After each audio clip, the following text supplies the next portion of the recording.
Hello everyone and good morning po sa inyong lahat. At for today's video ay samahan niyo na naman ako guys magluto nitong ating isa na naman napakasarap na ulam. Walang iba kundi itong ating pork estofado with saging na saba. So tara na guys at samahan niyo po ako magluto and enjoy watching po. So na nga, gusto ko lang muna i-shout out ang ating mga new followers ng Mamshi and Three Sons. Ayan, welcome po sa aming page. So, ayan na nga guys. So, meron tayong saging na saba dito na inislice ko lang ng pahaba-haba. Ayan. Tapos, pinirito ko lang muna. Nagpainit tayo ng kawali at naglagay tayo ng cooking oil and then pinirito natin yung ating saging na saba. And then, pagka-prito natin, set aside lang po natin and wag na natin hugasan yung ating pinagpritusan ng ating saging na saba. Doon na tayo magigisa nitong ating bawang at sibuyas.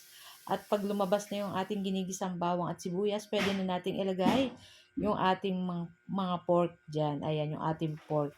Tapos timplahan na po natin ng asin, pamintang durog, tomato paste. So, yung ating tomato paste, yung isang sachet, kalahati lang nun yung nilagay natin. At naglagay din tayo ng konting toyo.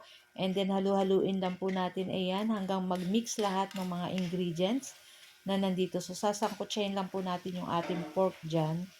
Ayan, so, syempre, ang estofado po ay manamis-namis. Kaya naman, naglagay tayo ng sugar. Ayan. So, estimate nyo na lang po yung paglagay ng sugar. Kung ayaw nyo pong matamis na matamis, konti lang po yung ilagay nyo. Pero kung gusto nyo pong matamis, dagdag na lang po kayo. Ayan. Tapos, ayan na nga, tinaluhalo uli natin.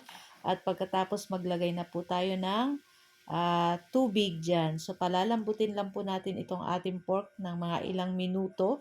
And then, syempre, tatakpan po natin iyan at tutuin natin sa katamtamang lakas ng apoy. So, naglagay rin po pala ako dyan guys ng pork cube para nga sa ating pampalasa. Ayan. So, maglalagay din po tayo ng pineapple juice para sa ating napakasarap na pork estofado. So, lulutuin lang po natin iyan nga sa katamtamang lang lakas ng apoy. So, pag nagpapalambot po ko ng pork, ayan, hindi ko nilalakasan yung apoy. So, nasa medium lang yung lakas ng ating apoy.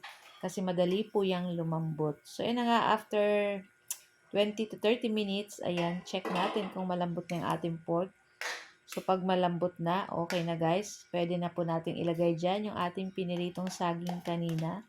So, kahit anong, depende po, pag ang slice ng karne nyo ay pahaba-haba, dapat yung saging ay pahaba-haba din na ang katulad po ng ganito. So, depende po sa mga slice ng ating mga pork. Doon po natin binabase yung ating slice din ng ating mga katulad nitong ating saging or ng ating mga gulay. So, tatakpan lang natin at lutuin pa natin ng ilang minuto. At ayan na nga guys, makikita nyo umunti na yung sabaw nitong ating pork estofado at okay na rin to guys. So, napakasarap po nito. Ayan. So, guys, thank you for watching. Bye!